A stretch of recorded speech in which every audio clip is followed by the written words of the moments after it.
Sorry. You come here often? Obviously not.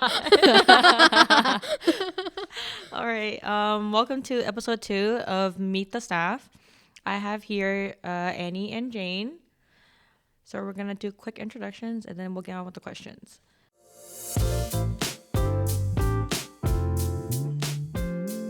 Go ahead and say like your names and your roles. What if I want to know who you are? Can I know I'm who so you sorry. are? Who's hosting this? I will be your host today. My name is Christina L. I am a programs assistant here at Hope Community Services. Whoa, that's our assistant. Yeah, I'm Annie.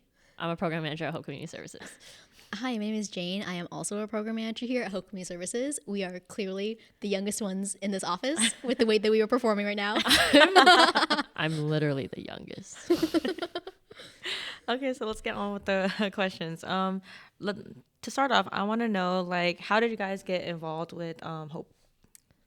Do you want to start? Because I have the longest story ever. Oh, I mean, the TLDR, as we fondly like to say, is that we got picked off the streets. And Don't say brought to like this that. office. They like to say nicely is that we got delivered nicely, wrapped up in everything, and was put in the front door of our office. But if we could say it, we got picked up off the streets. Yes, before being a program manager here, I've been working part-time, right, and as a volunteer for Hope Community Services. I've initially got involved because I reached out to one of my old high school teachers who connected me to this meeting of his alum, and just so happens that Hope's former COO just offered me some volunteer opportunities. And I was in college, so I was like, okay, I'll just go for it. And then, as I slowly built up my work volunteering with Hope Community Services, and just more opportunities down the line, it's like, oh, do you want to try working at our summer school? Because I had an education background. And then it was, okay, how about you come in and do admin stuff with us? And I was like, yeah, sure, okay, more part-time work. And then more and more responsibilities, and now we're here. I'm a program manager. Yeah. She carrying this organization. You're the one who gets us the money. Not guaranteed. Attempted money.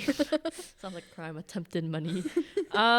For me, very similar to Jane, but in a kind of different route. I did start off as a volunteer. I was connected with Hope Community Services, or actually I knew about Hope Community Services my entire life because like I live so close to here, and my sister and my cousins have gone to the Hope Summer School when they were younger. So I was like, oh, that's cool. But I didn't like really know. You kind of just know it as like the name of the place rather than like the actual work itself. But I got connected through one of my mentors when I was doing a college project about COVID-19, and she brought me into a network of nonprofits. I started being in this program called Community Health Ambassadors, where I would do a lot of community work, a lot of outreach, and volunteering at vaccine clinics. And so one of the first vaccine clinics I volunteered, it was not with Hope Community Services. It was with one of our fellow partners. Shout out to them. I love you guys. It's healthy. Asian American Senior Center Service Center, so AASCSC. So I volunteered with them, and I met Katie there, and then I got tossed around between both of the organizations. And then I decided to stick with Hope Community Services because they always asked me like which org was I volunteering for with because of like keep track of hours. Mm-hmm. And so I was like, you know what, let's just go with the Vietnamese ones because it's close to home and I can speak Vietnamese because AASCSC, they do serve predominantly the Chinese population, which is amazing. Shout out to y'all. I love y'all. And then from there, I just kept going to vaccine clinics, and then I kept volunteering, and then they put me as a program coordinator for the summer school program, and then I took a break, and I was like, all right, I need to figure out what I want to do, and I want to do something with community. So after I graduated, I started working full-time starting this January. Yay. Now I'm a program manager. Yay. After persistently being asked how long until you quit your job or graduate from school and come back to us? Yeah, actually, last year I was literally working at a high school as an avid tutor, and I just kept getting text messages from the former CEO. She's like, are you gonna quit your job? And I'm like, dog, I'm literally at work right now doing a one-on-one with my students. I'll quit my job when I'm done with the year. And then I eventually came back in January, but yeah. here we are now. Yeah. It's almost been a full year of working. Wow. It must be strange hearing that we got picked off the streets when you came in as Like most more- people normally would think they would get a job. How did you come in, Christina? I want to know. Tell them your story. So I was in my last year of UCI, Yeah. and for my school of social ecology, we were supposed to find a field study, a 1 quarter long field study. So I'm not gonna lie, I was kind of late to finding field studies because I was really stressed out about like the whole process, and then and like I couldn't find help or whatever. And then I was like about to graduate in like 2 quarters, and I was like, shoot, I cannot find anything. So I looked on I looked on the catalog, and I was looking, and I think I was like mid quarter of winter quarter, and I was like, oh shoot, I don't have time to like write a cover letter and then get it approved and everything. So I applied to everything that didn't have a cover letter, and then that's when I found Hope, and I was like, oh wow, this is kind of cool. I was like, I don't know what I want to do for my field study yet, but I thought it was kind of cool because I thought working here would help me improve my Vietnamese, and I wanted to feel a little more connected to my culture. So I applied here, and then that's when Crystal, the other program manager, hired me for the intern for that quarter. And then, yeah, and then you guys just offered me a job afterwards. Woo! Yes. We need more help around here, so it's great. By far, one of the best interns I've ever experienced. Oh, thank you. Okay, so now that we know how you guys got here, so what are exactly your roles and your responsibilities? So we both have the same title, except It's the hierarchy that's a little, or at least organizational tree is very unique compared to a lot of different other nonprofits because we have 3 program managers. So it is very, the levels of responsibilities are kind of like all the way on the top. So I think me, Crystal, and Jane, we all take different responsibilities because we split our responsibilities and duties based on what we're good at. yeah. So you can start off with yours. I guess I kind of see a division in like different departments. We are different departments essentially. For example, I ended up doing a lot of the data management and also helping with finances and keeping track of all our finances and purchases. So there's that. But of course, we all partake in some kind of project. So as we get grants and we have projects, we each split them amongst ourselves as well. And a lot of the splitting is based on like what we're interested in. So for me, at least, mine's more related to health because I have a more health background. Jane's more of like educational outreach because she has that background. For me, I take charge of trying to find and write grants, going to a lot of like meetings for contracts as well. I also do social media. Well, I used to do social media. Now Christina's taking all of that. I only do TikTok Social now. media manager. Social media manager. You need to update your title. I'm also HR for whatever reason. I'm a good HR, I swear. And then I also do a lot of like outreach, connecting with community partners and networking and socializing, social networking. Yeah. Yeah, I think that's what we do. Yeah. Different departments. Different departments. Yeah. Yeah. Just a few feet away from each other. Literally. Literally. So since you guys started here like not too long ago, like in relativeness to like how long the organization's been around, so during your time here, what kind of growth do you guys want to see in the org? I think it's been very interesting because we talk about how Hope Community Services has been around in the community for decades now. And when I joined, that's really when the exponential growth started here. It was a crazy amount of growth compared to how it's been going like before in like 90s, early 2000s, whatever, right? And I don't know, for me, I personally decided to stay on longer with Hope Community Services because I wanted to see Hope through its period of growth. Because I was really interested in all the projects that were getting off the ground, and all the new opportunities that were here. For me, I think I just want to see us help a lot more people because, despite having our programs and like a vast amount of programs serving like different aspects of like, addressing the social determinants of health, I feel that we are limited in our capacity. Like we have a very small team. There's only so much that we can do so that we don't burn ourselves out, right? So I would hope that at least the team would grow more because I really value the experience levels in our team because every one of us has something that we're good in and that we specialize in, and we bring in a lot of different perspectives, right? And so a lot of that helps a lot of the programs that we have now grow and to really streamline the services that we can provide to a lot of community members around in Orange County.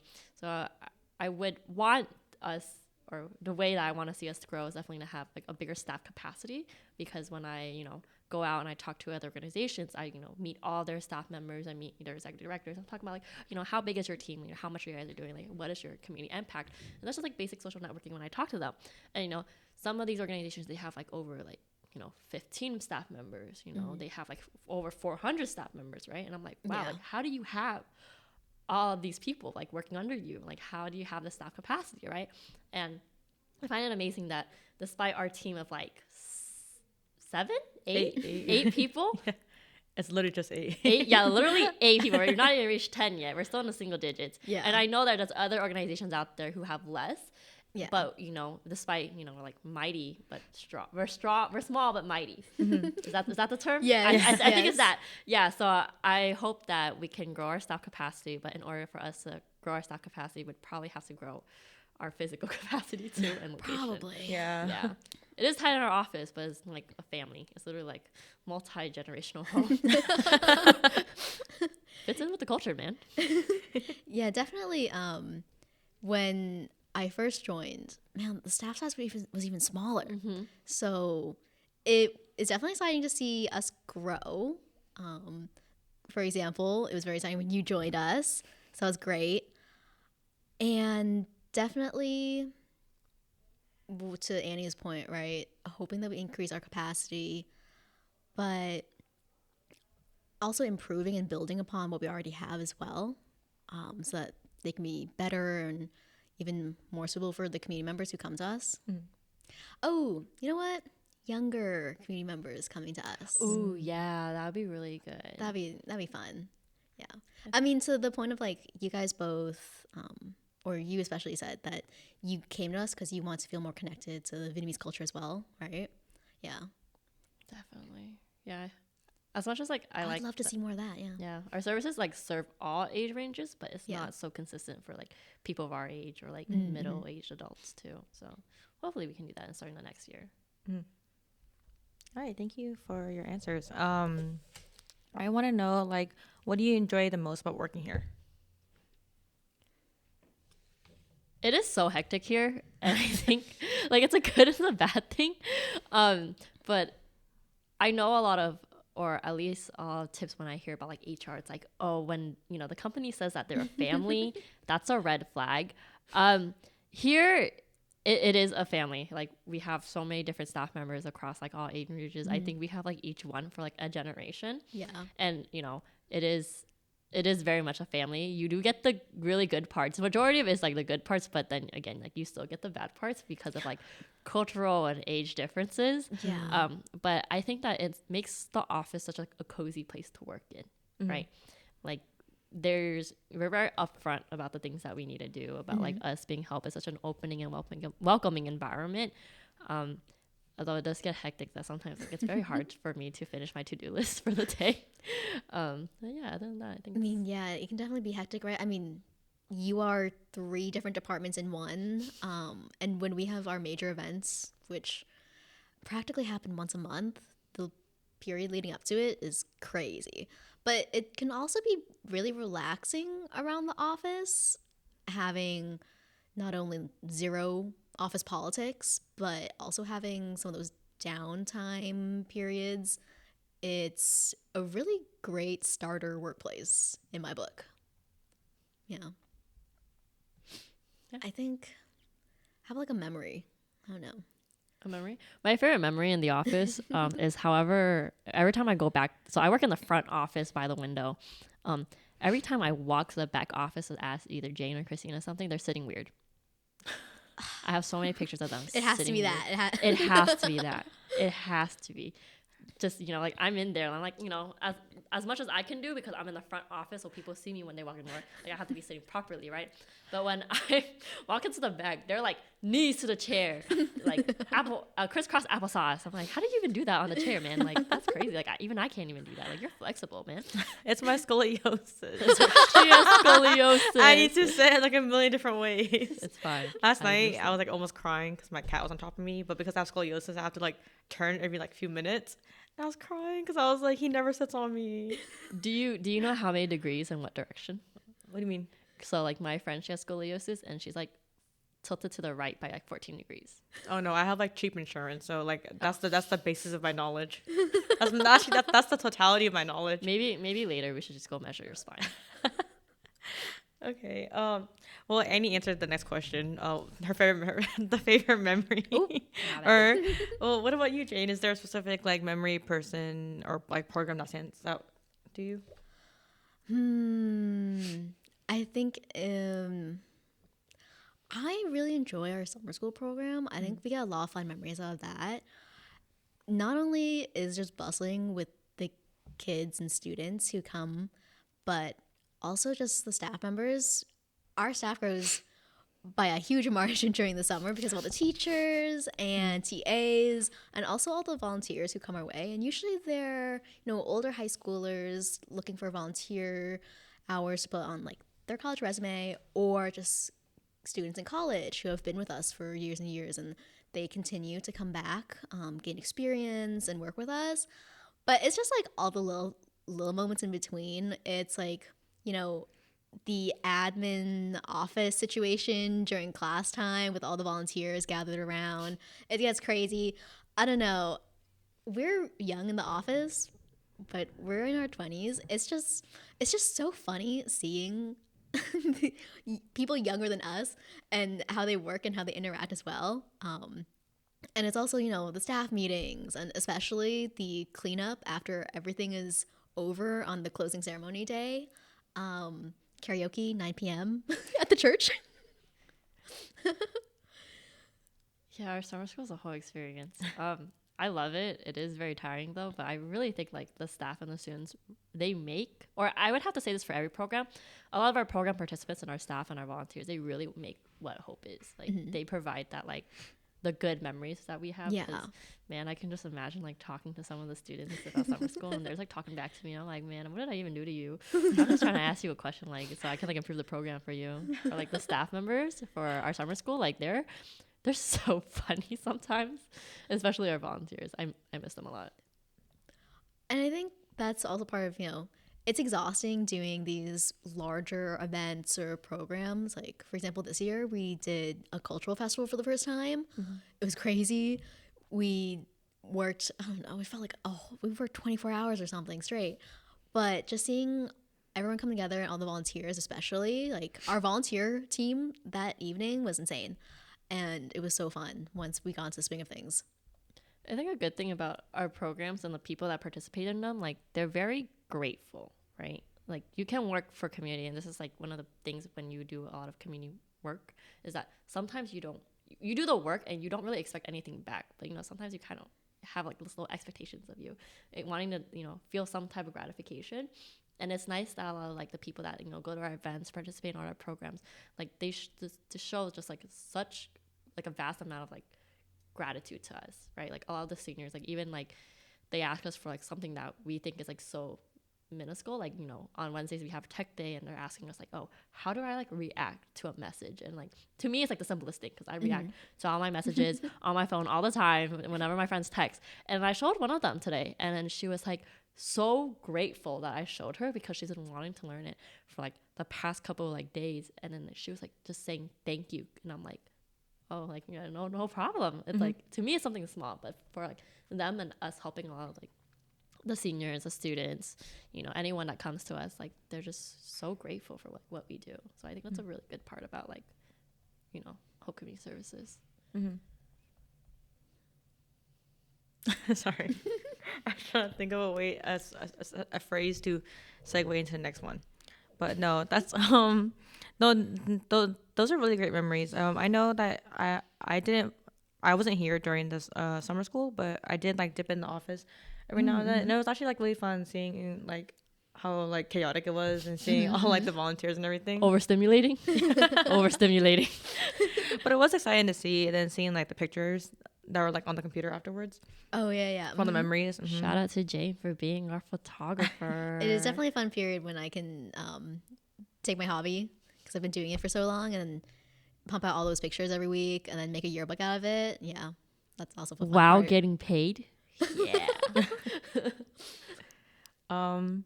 All right, let's move on to like the fun segment. So like Sure. a question that someone sent in. They want to know, what is your zodiac sign, and like does it properly reflect like who you are? You can do it either or. So you can do Chinese zodiac, Vietnamese zodiac, or the astrology zodiac. Yeah. I mean, my outlook on astrology and zodiac and everything, it's really fascinating to me when I hear about it from someone really knowledgeable, because they're just so into it and they can be so specific. It's like a science, and it's just so interesting hearing them talk about it. But honestly, I mean, in general, it's not a hard science, and most of the things said are just like generalizations that apply to most people anyway. So, Well, what are you? my signs are Sagittarius, born in December, and year of the rabbit or cat, depending on who you ask, which culture they're from. I do not know much about either of them, so I just have some distinct memories of like meeting some people who are like really knowledgeable about the zodiac or really knowledgeable about astrology. And they'd say things, I'm like, wow, that's right. I do have like conflicts with people who are born like this is so year, but that could be a coincidence. I don't know. Maybe they were lucky guess. I'm an Aquarius and I'm born the year of the snake. In terms of like how the zodiacs relate to my personality, one of the funniest things is when I was still a volunteer, there's another volunteer.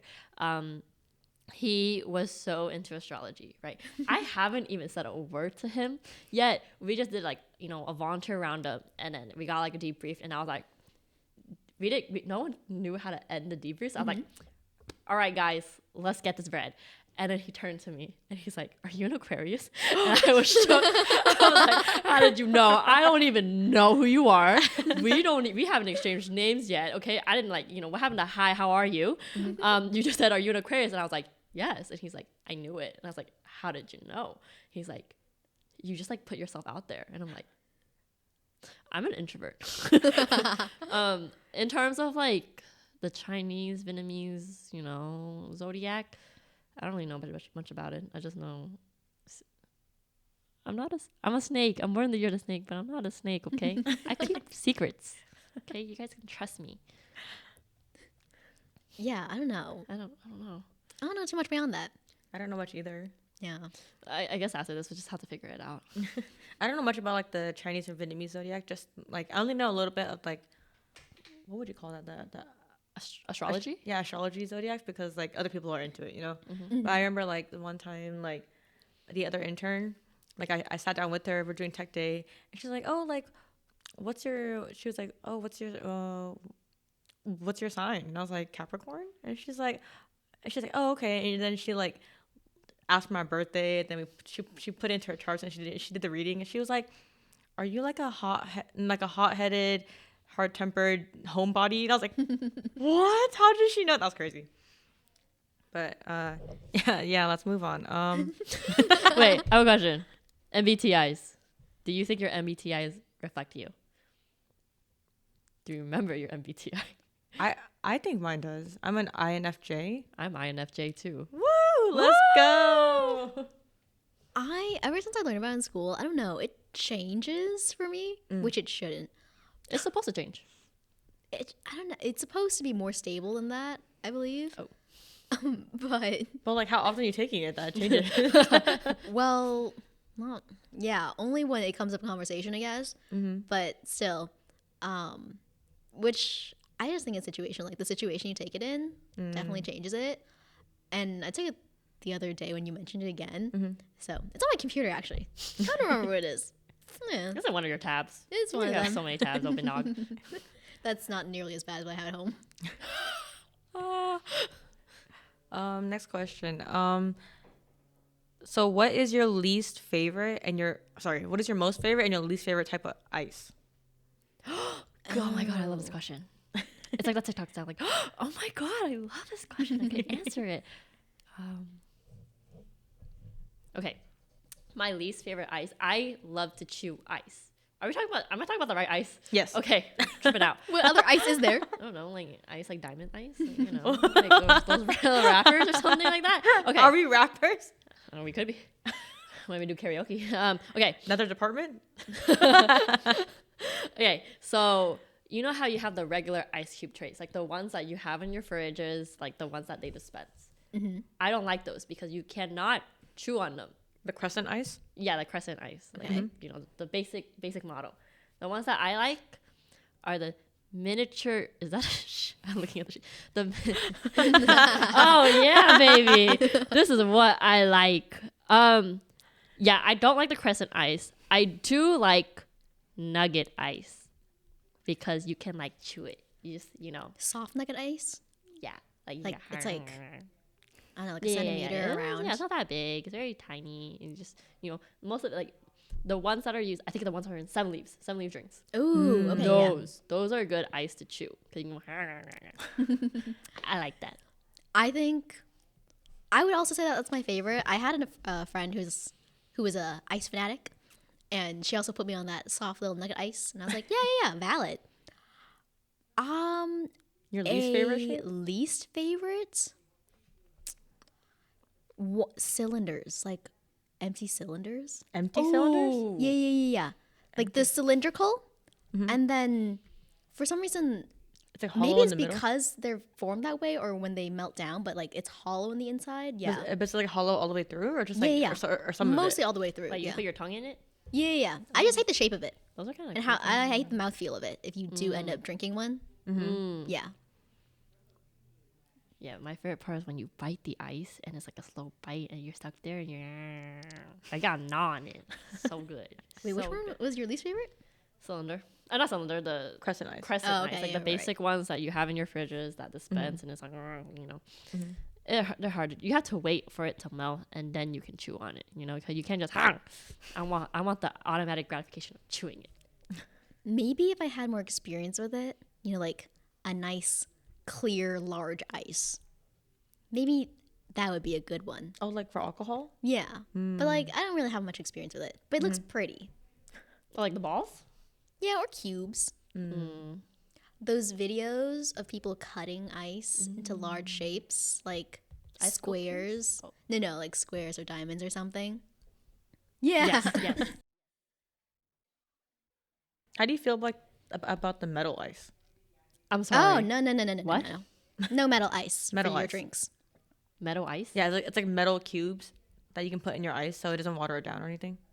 And you can also reuse it. I've never heard of that before. It's mostly for alcoholic drinks, or Oh. that's what they were originally made for, I think.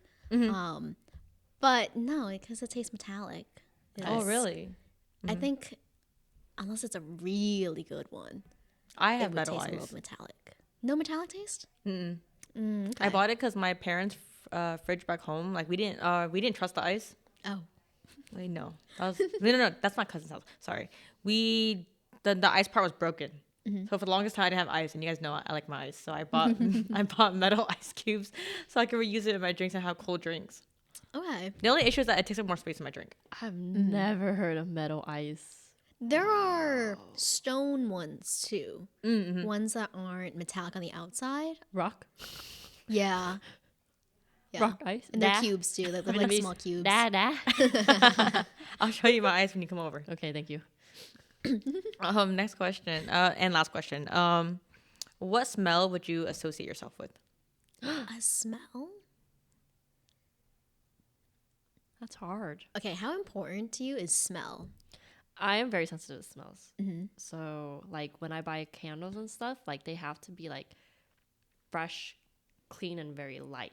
Or, like, citrus. Like, those are the smells that I can tolerate. Like, if there's anything, like, heavily floral, like that will make me like get a headache and I get like nauseous and stuff like that. In terms of smell, like a smell like I dissociate myself. Dude, just walk into any Asian household, man. That's probably how I smell like. Like, 50-pound jasmine rice bag. That's probably me, man. I don't know. I don't know how I smell. I don't smell my pheromones. But what would you associate yourself with? Like, I guess that. Like more of like in terms of like my personality. Maybe, I don't know. I think this question's kind of like open ended. Free for all. I don't know. For me, as it concerns people, smell is kind of important. I think if I don't like the way a person smells, then I can't be around them. That's like a deal breaker to me. But I don't know. Most people, I don't pay attention to like how they smell or anything. Mm-hmm. I think for people though, the way that your hair smells is what I would say is a turning factor. I don't know. If it's like that, then I smell like Kirkland. I smell like Costco. It's a good laundry detergent. I smell like laundry. Well, but like, what are you associating yourself with? Oh, what like smell? we pick like not what other people think Yeah, we I smell think so, like. yeah. Oh, okay. I don't know. Justin sent in this question, and you know him. Like, it's not very precise. Our greatest fan. Sending in the hard questions. He's been waiting for this He's been waiting for this podcast. He had other questions. I said we can't ask that on the podcast, sir. If I could pick what I would associate myself with, probably something like citrus, like a very light lemon. Oh, or one of my favorite candles is bamboo jasmine. Yeah, very light. Yeah, something like that. I think something. This is also based off just like what my hair stuff smells like. Something florally, but very mild, but a deep floral note, not like a bright one. Mm-hmm. Yeah. And that's what my hair smells like after a shower. What about you? I think something peachy. I love peachy scents. Mm-hmm. I think that's what I wear the most of. So that's if people were to associate me with the smell, I think peach. Whoa! But you just said what people would associate you. What do you associate yourself with? Peach. Okay, good. All right, those are all the questions I have for you guys today. Thank you so much for spending time to be on this podcast. Of course. Are there any closing or final remarks you guys have? There you go. I think it was definitely an interesting experience doing this together, especially because I've seen through the other staff members and how they did their introductions. What were her introductions like? Was it that bad? It's very us.